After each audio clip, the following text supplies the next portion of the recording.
जय जय रघुवीर समर्थ.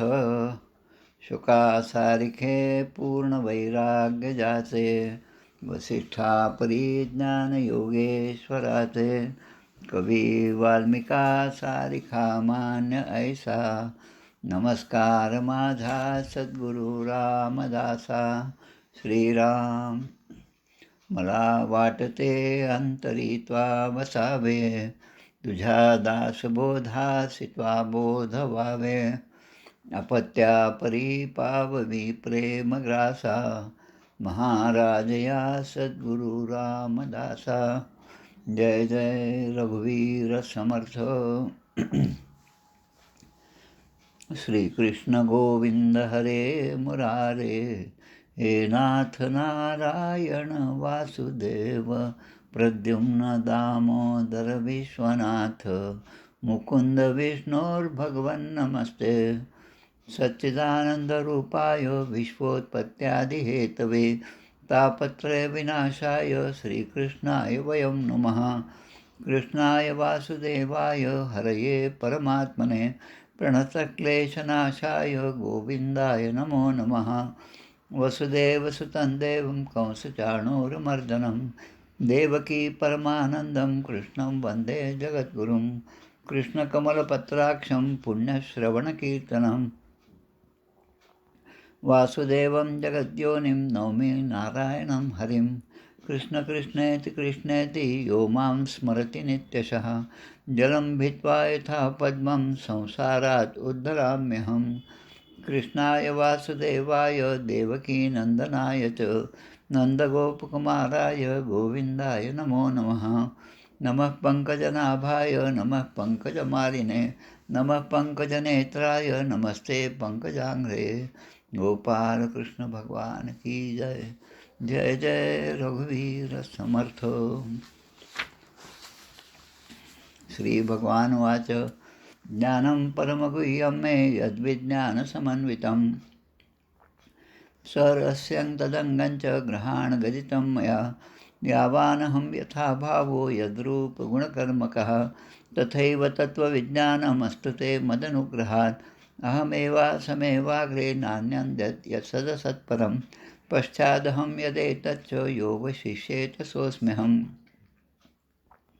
ऋतेर्थं यत् प्रतीयेत् न प्रतीयेच्चात्मनि, तद्विद्यादात्मनो मायां यथा भासो यथा तमः. यथा महान्ति भूतानि भूतेषु चावचेष्वनु, प्रविष्टान्यप्रविष्टानि तथा तेषु न तेष्वहम्. एतावदेव जिज्ञास्यं तत्त्वजिज्ञासनात्मनः, अन्वयव्यतिरेकाभ्यां यत् स्यात् सर्वत्र सर्वदा. एतन्मतं समातिष्ठ परमेण समाधिना, भवान् कल्पविकल्पेषु न विमुह्यति कदाचित्. गोपाल कृष्ण भगवान की जय.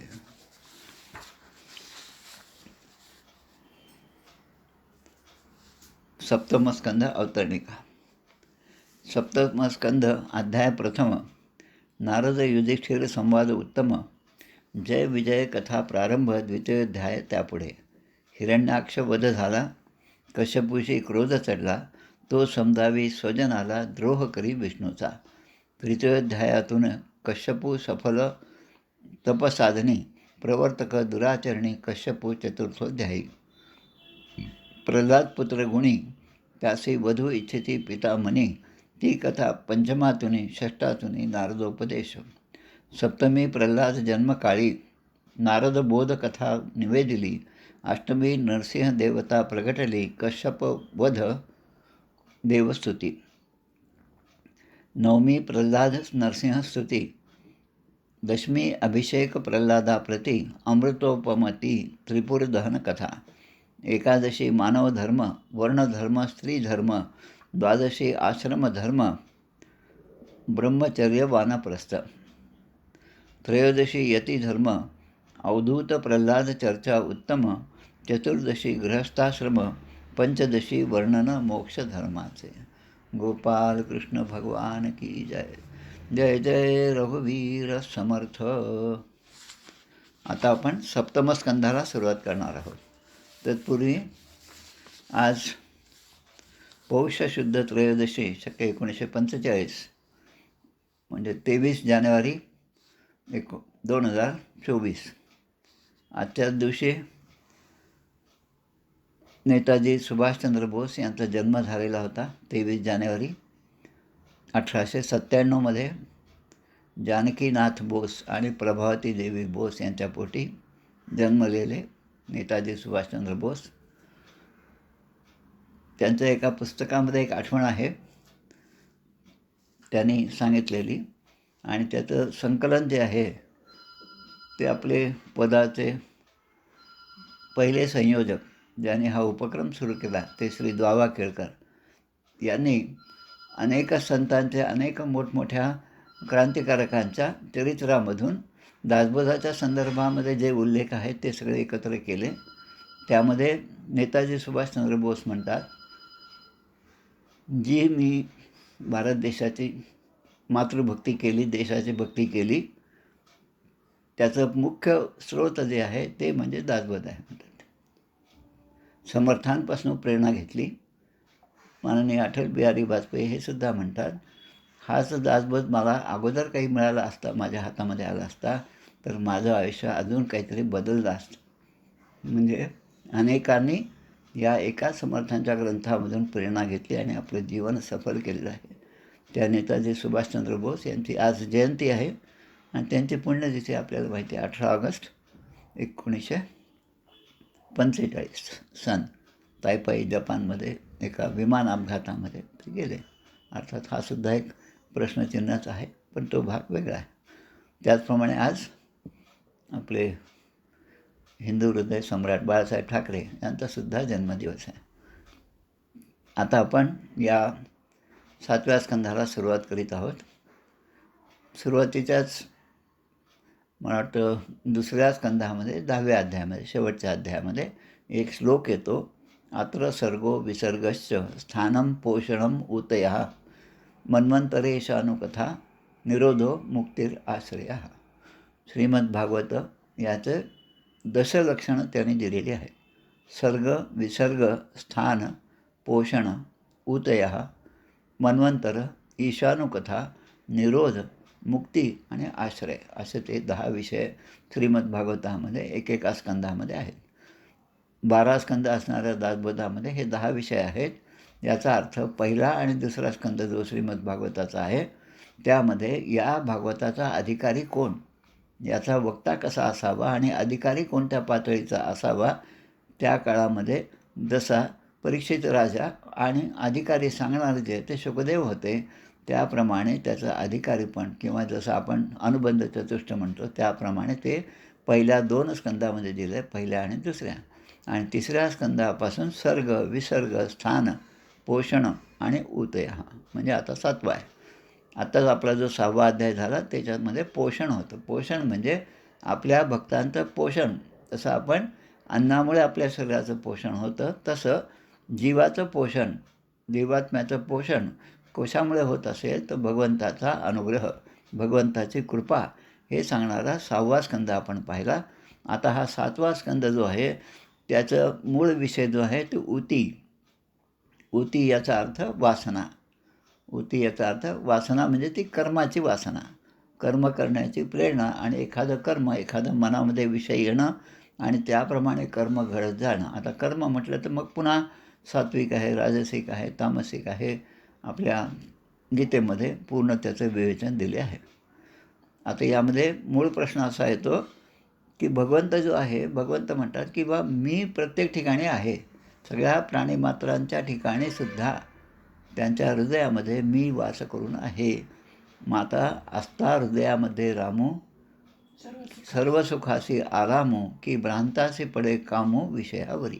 सगळ्यांच्या अंतरंगामध्ये जर भगवंत असेल तर त्या अंतरंगातील भगवंताने प्रेरणा द्यावी आणि त्याप्रमाणे आपण कार्य करावं, हे अगदी सहज आहे. पण असं होत नाही. प्रत्येकाच्या ठिकाणी तो असला तरी जे अतिरेकी आहेत त्यांचं कार्य वेगळं आहे. जे देशाची सेवा करतात, त्या हिमालयामध्ये -डिग्रीमध्ये सुद्धा जे ते सगळे कपडे घालून त्या थंडीमध्ये सुद्धा जे जागृत असतात त्यांचं कार्य वेगळे आहे.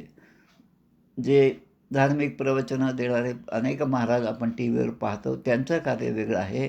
आणि सर्वसाधारण माणूस जो संसारामध्ये गुरफटलेला आहे तो सुद्धा कार्यच करतो. कार्याशिवाय कोणीही एक क्षण देखील राहू शकत नाही. पण प्रत्येकाच्या कार्याचा उद्देश वेगळा असल्यामुळे त्याचा उद्देशाप्रमाणे त्याला त्याची फलप्राप्ती होते.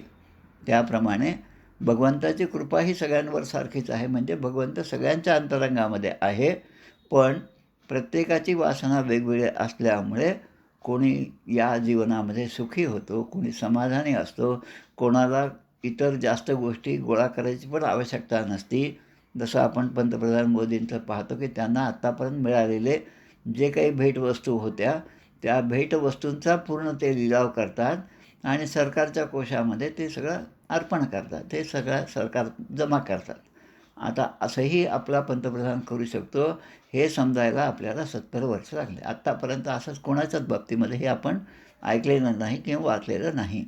म्हणजे वासना जी आहे ती वासना कशी असावी याचं हे उदाहरण आहे. तर या वासनेचे 3 प्रकार दिलेले आहेत. एक दैवी वासना, एक आसुरी वासना, एक आणि मानवी वासना. या स्कंदामध्ये एकूण 15 अध्याय आहेत. पहिले 5 अध्याय जे आहेत ते दैवी वासनेबद्दल आहेत. दुसरे जे 5 आहेत ते आसुरी वासना काय असते ते सांगतात आणि शेवटचे 5 जे आहेत ते मानवी वासना म्हणजे आपापल्या स्तरावर दैवी वासना, दैवी गुणसंपदा, सत्वगुण यामध्ये ती वासना की मला मना वासना वासुदेवी बसो दे, मना कामना कामसंगी नसो दे. समर्थ याच 7व्या स्कंधाला अनुसरून मनाच्या श्लोकामध्ये असं सांगतात. मनाचे श्लोक जरी सोपे वाटत असले तरी त्यामध्ये गहन अर्थ आहे. तो आपल्या लक्षात येण्यासाठी अनेक ग्रंथाचं वाचन असेल तर सहजपणे समर्थांचं सांगणं हे आपल्याला समजेल. पण त्यासाठी तो तसा आपण प्रयत्न करावा लागता आणि प्रयत्न नाही केला तर मग काय सगळं खूप सोपं आहे. काय त्याच्यामध्ये विशेष आहे. मनाच्या श्लोकामध्ये ते श्लोक आहेत की त्याचं तरी आम्ही ऐकलेत, एकदा पुस्तक वाचलेलं आहे. एवढं होऊन चालत नाही. सेविलेचे सेवावे, अन्न घेतलेचे घ्यावे जीवन, तैसेची श्रवण मनन केलेचे करावे. आता या अध्यायाचा मुख्य विषय जो आहे तो नारद युधिष्ठिर संवाद. आतापर्यंत आपण कसा सगळा संवाद जो होता तो परीक्षित आणि शुकदेवांचा संवाद, त्यानंतर शौनकादी ऋषी आहेत आणि सूत जे आहेत त्यांचा संवाद आहे, विदुर मैत्रेय संवाद आहे. याची सुरुवात जी आहे ती नारद युधिष्ठिर संवादामध्ये आणि त्याचबरोबर जय विजयाची कथा. आता ही कथा पूर्वी येऊन गेलेली आहे आपल्याला. आता इथे काय मुख्य विषय काय आहे की असुर जे आहेत ते असुरसुद्धा भगवंताचं स्मरण करतात आणि देवसुद्धा भगवंताचं स्मरण करतात आणि माणसंसुद्धा भगवंताचं स्मरण करतात. मागच्या आठवड्यामध्ये मुनी सप्तशृंगीचं दर्शन झालं आणि आपल्या त्र्यंबकेश्वराचं सुद्धा दर्शन झालं. आता दर्शन छान होत असतं पण लोकांचे जे शब्द कानावर पडतात ते आता खूप छान सोय झाली आहे. जेवणाची सोय खूप छान आहे. समोर देवी दिसत आहे. देवीचं ध्यान आपल्या मनामध्ये साठवणं हे दूर राहिलं. पण अशी सोय कुठेच नाही आणि फक्त एके ठिकाणी होती. मग ते सगळं आपल्या कानावर पडत राहतं आणि म्हणून ज्या ज्या ठिकाणी आपण जातो त्या ठिकाणी रजोगुण जो आहे आणि त्याचबरोबरचा तमोगुण आहे याचं दर्शन माणसाला घडतं. पण विचारे बरे अंतरा बोध विजे हे जे समर्थ आपल्याला एक फॉर्म्युला सांगतात तो फॉर्म्युला सगळ्यात महत्त्वाचा आहे. हे केव्हा समजतं? जेव्हा सगळीकडे हिंडून आल्यानंतर. तसं या ठिकाणी परीक्षित राजाने प्रश्न विचारलेला आहे की ब्रह्मन समप्रिय सुरत ब्रह्मन भूतानां भगवान स्वयं इंद्रस्यार्थे कथम दैत्यान अविदित विषमो यथा न यस्यार्थः सुरगणैः साक्षान्निःश्रेयसात्मनः नैवासुरेभ्यो विद्वेषो नोद्वेगश्चा गुणस्य ही. प्रश्न काय आहे की भगवान सर्वांच्या अंतर्यामी आहेत. ते समदृष्टीने सगळ्यांकडे पाहतात, सगळ्या जीवाकडे पाहतात. सर्व प्राण्यांचे ते प्रिय आहेत आणि सुरत आहेत. हे सगळ्या गोष्टी सोप्या आहेत. पण आता जो प्रश्न विचारला आहे परीक्षित राजांनी की मग भेदभाव करणाऱ्या सामान्य माणसाप्रमाणे त्यांनी त्या इंद्राची बाजू घेतली आणि दैत्याचा वध केला. म्हणजे त्यांनी पार्शालिटी केली असं सर्वसाधारण माणूस जसा म्हणतो तसं या ठिकाणी आहे. संस्थेचे अध्यक्ष आहेत, त्यांचा मुलगा होता आणि तो त्या काय म्हणतात त्या शाळेमधल्या एका ह्याच्यामध्ये होता आणि मग त्याला जास्त मार्क दिले आणि आमच्या मुलाला कमी दिले. हे जसं आहे तसा भगवंताने सुद्धा भेदभाव केला असा त्या ठिकाणचा अर्थ होतो. आणि मग भगवंत कसे आहेत, ते साक्षात मोक्ष स्वरूप आहे, ते मोक्ष प्रदान करणारे आहेत.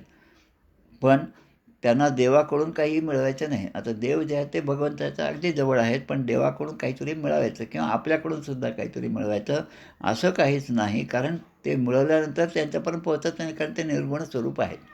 मला जर कोणी काही दिलं तर मी माझ्या हाताने त्याचा स्वीकार करतो.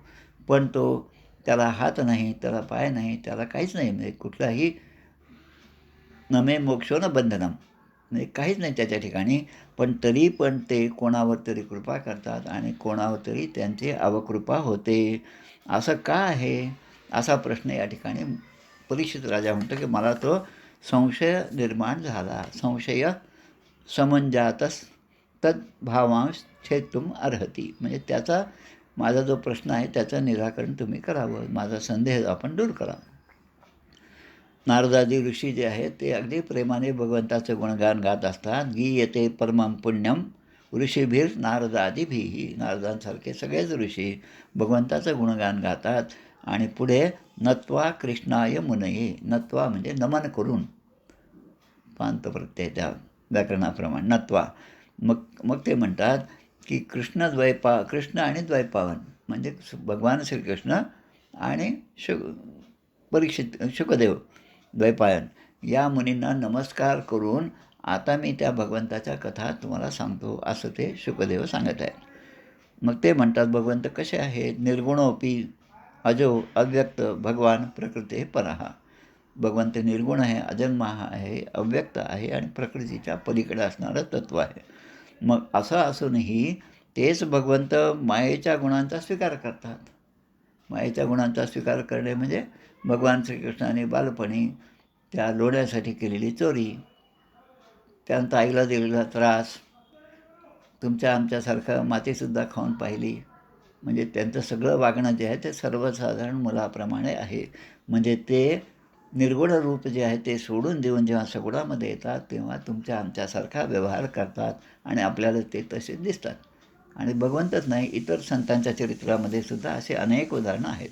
मग या ठिकाणी प्रश्न येतो की सत्व रज तम हे 3 गुण जे आहेत ते प्रकृतीचे आहेत, भगवंताचे नाहीत, ते प्रकृतीचे गुण आहेत आणि परमात्म्याचे ते नाहीत. मग या तिन्ही गुणांमध्ये कमी जास्तपणा का होतो? एकाच वेळी एखादा गुण प्राबल्याने दिसतो आणि दुसरीकडे तो दिसत नाही, असं का होतं असा प्रश्न या ठिकाणी आहे. जसा वेळेनुसार भगवंत आपल्या गुणांचा स्वीकार करतात. भगवंताला जशी इच्छा झाली, जसा त्यांना मनात आलं त्याप्रमाणे ते त्याचा स्वीकार करतात. कुठे प्रेमाने गोपींशी बोलत आहेत, कुठे आपल्या मित्रांबरोबर चोरी करण्यामध्ये सुद्धा ते पुढे आहेत. मग असं जे चांगल्या गोष्टींचा ते स्वीकार करतात, तर काही ठिकाणी रजोगुणाचा सुद्धा स्वीकार करतात. आपल्या पदामध्ये एक प्रश्न होता पहा, राम आणि कृष्ण या दोघांनी युद्ध केलं, मग ते तमोगुणी होतं युद्ध, मग त्याचा स्वीकार त्याने का केला असा या ठिकाणचा प्रश्न आहे. मग जसा अग्नी जो आहे तो त्या लाकडामध्ये असतो, पण तो आपल्याला भासत नाही, पण घर्षण केल्यावर त्याचं रूप त्या ठिकाणी प्रगट होतं. तसा आपल्या शरीरामध्ये असणारा देवाचं तत्त्व, परमात्म्याचा जो अंश आहे तो आहे. पण जेव्हा विवेकी माणूस असेल तो विचार करतो की हा देह जो आहे तो नश्वर आहे, पण परमात्मा तत्त्व जे आहे ते भगवंताचं माझ्यामध्ये आहे आणि त्यांचं लक्ष त्याकडेच असतं. उपाधी देह बुद्धी ते वाढविते, परिसज्जना केवी बाधू शकेते. पुढे या ठिकाणी श्लोक येतो, सत्वगुणी देवतांचे सामर्थ्य वाढवितात. भगवंत काय करतात की देवतांचं सामर्थ्य वाढवतात आणि दुसरीकडे देवतांचे शत्रू जे आहेत, जे रजोगुणी आणि तमोगुणी आहेत, त्यांनासुद्धा ते काही कृपा करतात. त्यांच्यावरसुद्धा अनेक दैत्यांनी खूप मोठं असं पुरस्चरण केलं आहे, अनुष्ठान केलं आहे. अनुष्ठान करून भगवंतांना प्रसन्न करून घेतलं आहे. भगवंत प्रसन्न झाले आणि त्या दैत्याने मागितलेला वरसुद्धा त्याने दिलेला आहे. आणि आपण पाहतो की ब्रह्मदेव असतील, महादेव असतील, याने जे जे वर दिलेले आहेत त्यांच्या भक्तांना, आणि त्यामुळे पुन्हा अनाचार वाढत गेला. आता याचं कारण का? की असा जर अनाचार वाढत गेला तर भगवंतांना त्या ठिकाणी योग्य परिस्थिती प्राप्त होते आणि भगवंत आपला अवतार त्या ठिकाणी ग्रहण करतात. आता नारद ऋषी जे बसलेले आहेत ती आता कथा सांगतात ते की दृष्ट्वा महद्भूतं राजा राजसूये महाकृतौ वासुदेवे भगवती सायुज्यम चेदी भूभुजः म्हणजे या जमिनीवरचा राजा जो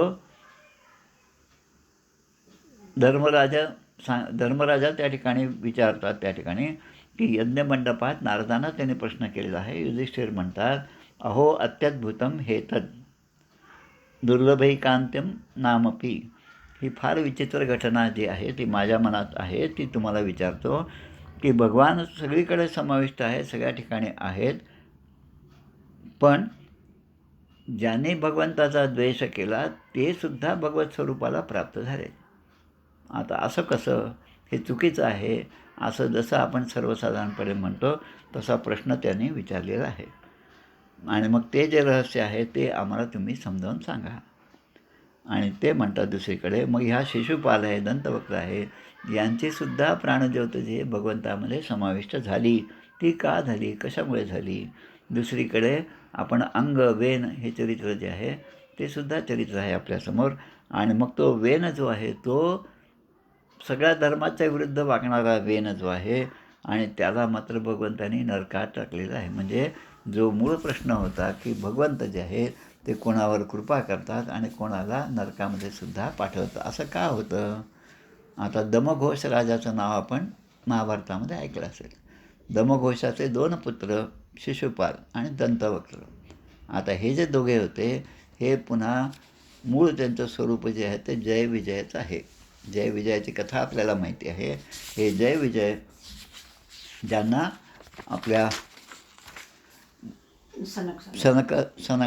सनतकुमार सनातन या चारींचा जय विजयांना शाप प्राप्त झाला आणि त्या शापामुळे त्यांना 3 जन्म घ्यावे लागले. हिरण्याक्ष, हिरण्यकश्यपू, त्यानंतर रावण आणि कुंभकर्ण आणि शिशुपाल आणि दंतवक्र. रावण कुंभकर्ण रामावतारामध्ये, शिशुपाल आणि दंतवक्र हे कृष्णाच्या अवतारामध्ये आणि पहिल्यांदा झाले ते हिरण्याक्ष आणि हिरण्यकश्यपू. आता हिरण्याक्षाची कथा जी आहे ती आपण पाहिली अगोदर आणि हिरण्यकश्यपूची कथा ह्या सप्तमस्कंदामध्ये आपण पाहणार आहोत. आता ते म्हणतात की मायेने मनुष्य झालेला जो म्हणजे ज्याने जीव हा प्राप्त घेतला, मनुष्य जन्म प्राप्त केला, त्याने कृष्णाशी वैर केलं आणि त्या वैराने त्याने सतत चिंतन केलं तर ते सुद्धा पापरहित होऊन गेले. मग तुमच्या आमच्यासारखे भगवंताशी वैर तर नाहीत पण दोस्ती पण नाही अशी अवस्था असणारे आणि भगवंताशी जवळीक साधण्यासाठी अनेक प्रयत्न करणारे ते भगवंताला का प्राप्त करून घेऊ शकत नाहीत? तसं त्या ठिकाणी छान श्लोक आहेत, 2 श्लोक खूप छान आहेत. कामात द्वेषात भयात स्नेहात यथा भक्तेश्वरे मनः. जसं भक्त हा भगवंताला प्राप्त करतो तसेच अनेक माणसे कामनेने सुद्धा भगवंताला प्राप्त करतात. कोणी द्वेषाने भगवंताला प्राप्त करतात, कोणी भीतीने भगवंताला प्राप्त करतात, कोणी स्नेहाने सुद्धा भगवंताला प्राप्त करतात. आता असं म्हटल्याबरोबर त्याचे उदाहरणं कोणते ते सुद्धा या ठिकाणी शुकदेव सांगतात. गोप्य कामात भयात कंसो द्वेषात चेद्देवदयो नृपः संबंधात वृष्णयः स्नेहात यूयम भक्त्या वयम विभू.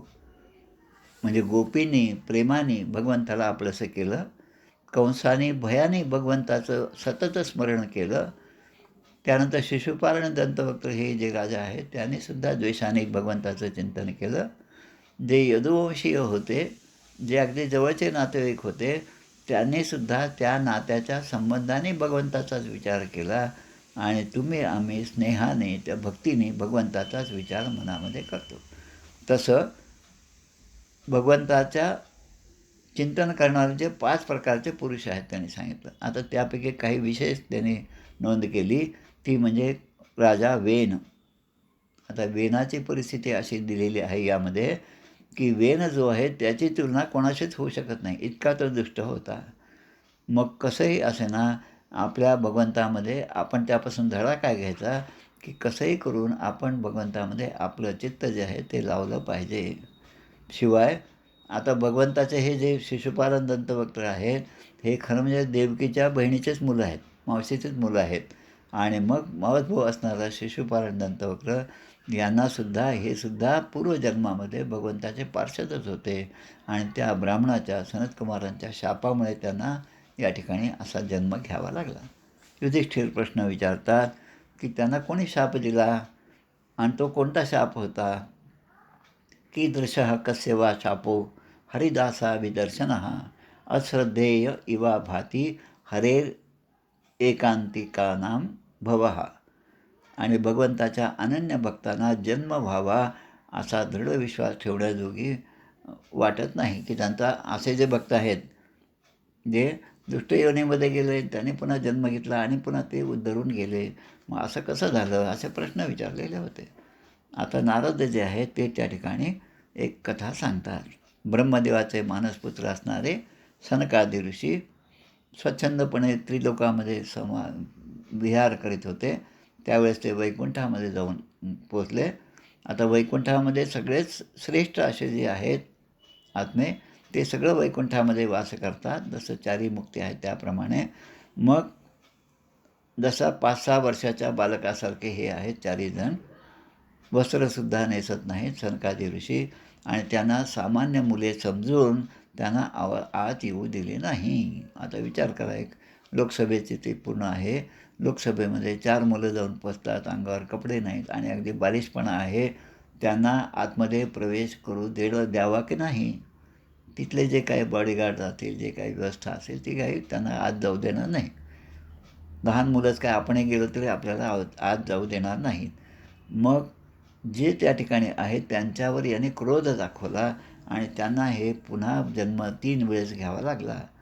तसं आता या ठिकाणी मग अशपन कुपिता एवं युवां वासं न चारहतः रजस्तमोभ्याम रहिते पादमूले मधुद्विषः पापिष्ठाम आसुरीं योनिं बालिशी यतमाश्वतः.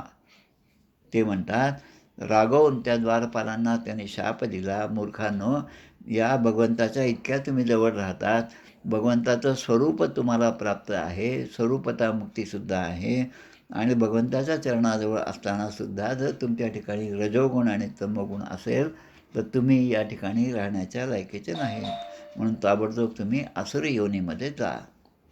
आणि ते मग खाली येऊ लागले.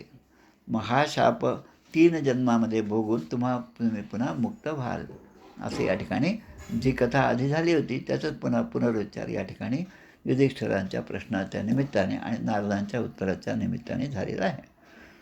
यज्ञाते तौ दिते पुत्रो दैत्यदानववंदितौ हिरण्यकश्यपूर्ज्येष्ठो हिरण्याक्षो अनुजस्ततः.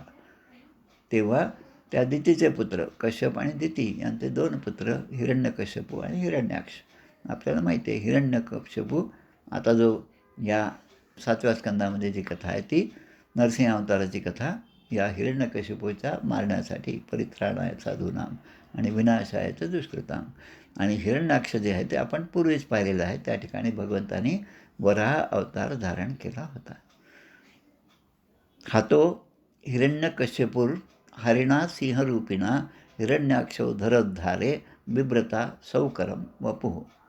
नरसिंहाचे रूप धारण केलं भगवंतानी, आणि जसा तो वर त्या हिरण्याक्षाला मिळाला होता, कश्यपूला मिळाला होता की माझा मृत्यू असा होणार नाही, तसा होणार नाही, सगळे वर दिले, पण भगवंत जे आहेत ते त्याच्याही पलीकडे असल्यामुळे त्याने आपल्या भक्ताला तर प्रसन्न केलंच, पण त्या परिस्थितीतसुद्धा त्याने जर अनाचार माजला तरी त्याला मारण्याची जी सगळी व्यवस्था जी आहे, त्याला आपण आजकालच्या भाषेत सेटिंग म्हणतो, ते सेटिंग भगवंताने केलं. आता असा तो देव तयार झाला की जो माणूस नाही, जो पशु नाही, जो तलवारीने मारत नाही, तो नखाने मारतो, असं जे आहे हे सगळं नरसिंहाचं रूप त्यांनी धारण केलं. आणि दुसरीकडे हिरण्याक्ष जो आहे की पृथ्वीला त्या रसातळातून बाहेर आणण्याचं काम त्याने केलं, आणि मग त्या हिरण्याक्षालासुद्धा मारलेलं आहे. आता हिरण्यकश्यपू जो आहे त्याचा विचार कसा आहे पहा. प्रल्हादम केशव प्रियम, त्याचा मुलगा, स्वतःचा मुलगा प्रल्हाद जो आहे तो भगवत प्रेमी आहे, भगवंताचं नेहमी नामस्मरण करणारा, ओम नमो भगवते वासुदेवाय असा अखंड जप करणारा आहे. त्यालासुद्धा मारण्याची योजना या हिरण्यकश्यपूने केली. आता ही जेव्हा योजना झाली तेव्हा त्याला अतिशय यातना दिल्या. हे सगळं आपण कथा जाणतो ह्या सगळ्या. त्यामुळे फक्त याचा उच्चार या अध्यायामध्ये असल्यामुळे आपण करीत आहोत. सर्वभूतात्मभूतंतं प्रशांतं समदर्शनं भगवत तेजसा स्पृष्टं ना शक्नोद्धंतुम उद्यमैः. जसा प्रल्हाद सर्वात्मा भगवंताचा परमप्रिय भक्त आहे, समदर्शी आहे आणि शांत स्वभावाचा आहे. वडिलांकडे वडील म्हणून तो पाहतो, पण मनामध्ये प्रल्हादाचं हेच असतं की हा जीव जो आज माझ्या वडिलांच्या रूपाने या ठिकाणी आहे, मनाच्या श्लोकात जसं म्हणले, पिता पापरूपी तया देखवेना. म्हणजे प्रल्हादाला पाप करणारा आपला पिता हा देखवेना, तो त्याच्याकडे पाहून त्यांना वाईट होतं, म्हणून कळवळा येत असे. हे जे संत म्हणतात तीच कथा या ठिकाणी आहे. आणि त्या प्रल्हादाचे जे गुण आहेत, कसं सर्वभूतात्मभूतंतं प्रशांतं समदर्शनम, समदर्शी आहे, परमप्रिय आहे आणि अत्यंत शांत स्वभावाचा असा प्रल्हाद आहे. कितीही आघात झाले तरी तेच भगवंत मला या ठिकाणून तारून नेणार नाही, हा दृढ विश्वास त्यांच्या ठिकाणी होता. आमच्या ब्रह्मचैतन्य गोंदवलकर महाराजांचे शिष्य ब्रह्मानंद स्वामी यांना जसा त्या व्यंकटापुरीच्या बालाजीने दृष्टांत दिला की तू त्या ठिकाणी जा आणि तिथे मध्य प्रदेशामध्ये जाऊन तू आराधना कर, 3.5 कोटीचा जप कर असं सांगितलं. सर्पेश्वराच्या मंदिरामध्ये ते गेले आणि त्यांच्या जपाची सुरुवात झाली. आणि पाहता पाहता सर्पेश्वरी महादेवच आहे, महादेवाचं नाव, आणि त्या ठिकाणी अनेक सर्प त्या ठिकाणी हे ज्या ठिकाणी नामस्मरण करीत होते त्या ठिकाणी ते यायला लागले. आणि काहीतरी वळवळ आहे, थोडासा आवाज येतो, चाहूल येते म्हणून त्याने पाहिलं तर अनेक सर्प त्या ठिकाणी येत होते. पण आपल्याला जसा आदेश झाला आहे त्याप्रमाणे भगवंताचं नाम घेणं हे जसं भक्ताचं काम असतं तसं त्या ठिकाणी त्यांचा तो जप सुरूच होता 3.5 कोटीचा. आणि आता जप हा काही सोडत नाही. जी आसुरी शक्ती किंवा हे जे साप जे आहेत ते त्या योनीमधून त्या ठिकाणी आले आणि यांना त्रास देण्यासाठी आले, पण त्यांनी काही हार मानली नाही. परिणाम असा झाला की ते सगळे सर्प जे आहेत त्या ठिकाणचे काय म्हणतात अदृश्य झाले.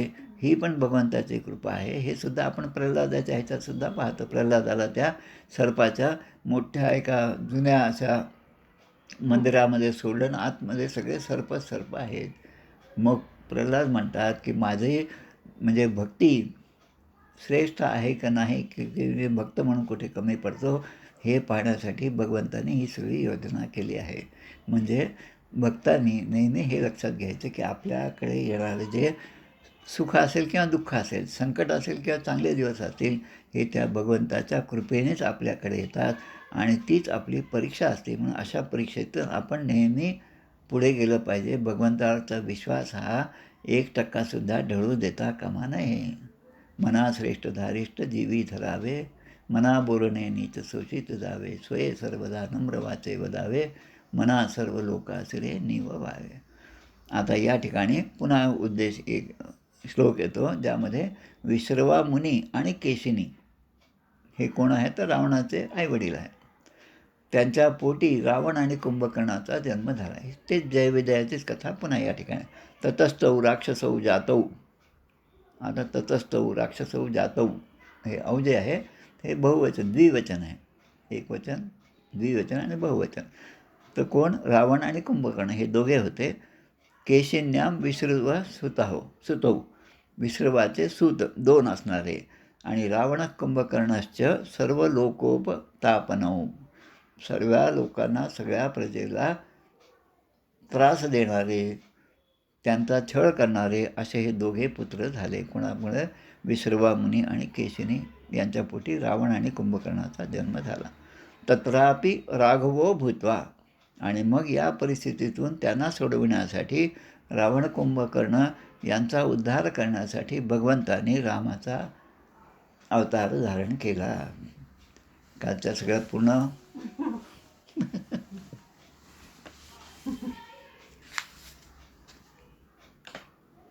कालचा पूर्ण आपला दिवस जो आहे तो त्या रामाच्याच चिंतनामध्ये गेलेला आहे.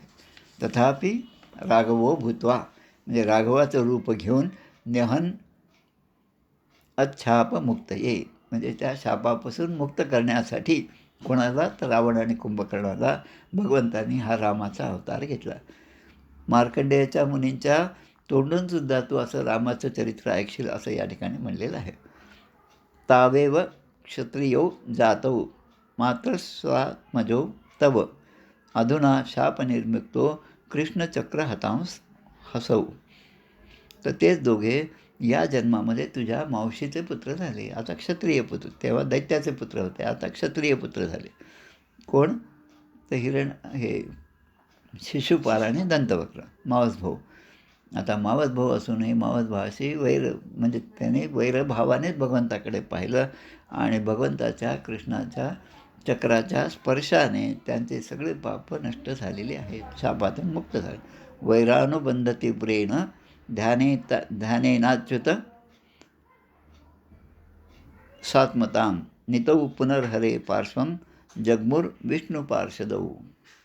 तीव्र वैरभाव ठेवला. या ठिकाणी महत्त्वाचं काय? वैरभाव हा तीव्र असला पाहिजे. आणि वैरभाव तीव्र म्हणजे 100% वैर.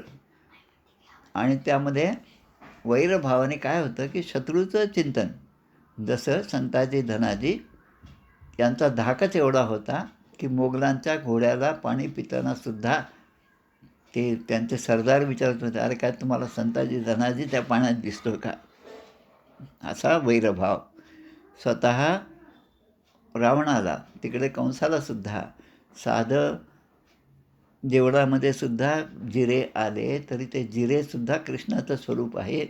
काळे असल्यामुळे, कृष्ण स्वरूप असल्यामुळे तो सुद्धा आपला वैरी आहे असं त्याला ते वाटायचं. म्हणजे प्रत्येक ठिकाणी चिंतन जे होतं ते वैरी स्वरूपातल्या भगवंताचं होतं.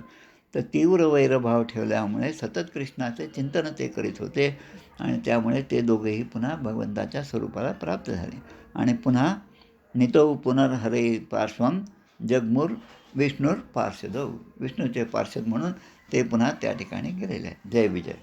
आता युधिष्ठिर या ठिकाणी पुन्हा प्रश्न विचारता की भगवान विद्वेषो दयिते पुत्रे कथमासीन महात्मनी ब्रूहि मे भगवन्येन प्रल्हादश्चात अच्युतात्मता.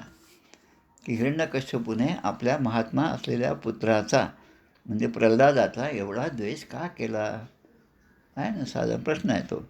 आणि शिवाय प्रल्हाद भगवन्मय कसा झाला? त्यांनी एवढा द्वेष केला, अनेक प्रकारे त्यांना मारण्याचा प्रयत्न केला आणि एवढा असूनसुद्धा प्रल्हाद हे आतमधून कसा काय राहिला? भगवन्मय कसा झाला? भगवंताच्या स्वरूपाचा त्याला अनुग्रह कसा झाला हे मला सांगा, असं या ठिकाणी शेवटच्या श्लोकामध्ये असं त्याने युधिष्ठिराने नारदांजवळचा तो प्रश्न विचारलेला आहे. असं म्हणत या ठिकाणचा हा पहिला अध्याय जो आहे सप्तमस्कंदाचा या ठिकाणी पूर्ण होतो. इति श्रीमद्भागवते महापुराणे पारमहंस्यां संहितायां सप्तमस्कंदे प्रल्हादचरितोपक्रमो प्रथमोध्याय. म्हणजे आता या ठिकाणी 7व्या स्कंदामध्ये प्रल्हादाची कथा जी आहे ती आता कथा सांगायला सुरुवात होती. गोपाल कृष्ण भगवान की जय. जय जय रघुवीर समर्थ. जय हो जय श्री भागवता, आरती करी तुझ भगवंता. जय हो जय श्री भागवता, आरती करी तुझ भगवंता. श्री शुकमुनीने परम भक्तीने नाना परीने गायले जा हरिचरिता. आरती करी तुझ भगवंता. वेद तरुचे मधुर फळ, स्वादुरसे जे सोज्वळ. आत्मा राम मुनी अचल, सेवुनी करीती जन सफळ. महापर्वणी आली अवनी, की अगहरिणी भवजलतरणी. ती पतिता आरती करी तुझ भगवंता. येथे व्यासाची वाणी सार्थक हरिगुण गावोनी. शास्त्र पुराणी मुकुटमणी परम प्रेमामृत जननी. सहज सेविता भाविक भक्ता उदारदाता मोक्षतत्वता देहाता. आरती करी तुझ भगवंता. गमते जणू मानस तीर्थ 12 सोपाने युक्त. निर्मल भक्ती जले भरित विहरे हरिहंस चितेथ. श्लोक सुकुमले संत अलिकुले सेवुनि रमले भान विसरले रस पिता. आरती करी तुझ भगवंता. अपार महिमा ग्रंथाचा वदवे ना कोणासाचा. मेवा कविवर संताचा प्राणची कीर्तनकाराचा. जणुबोधाचा स्वयंप्रभेचा 12 कळीचा द्रवी अंतरिचा तमहरता. आरती करी तुझ भगवंता. ग्रंथ नव्हे हा श्रीकृष्ण गीते वेधी मन पूर्ण. अनन्य होता या शरण खचित टळे जन्म मरण.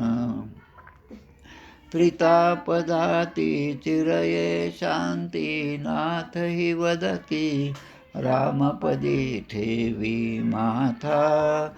आरती करी तुझ भगवंता.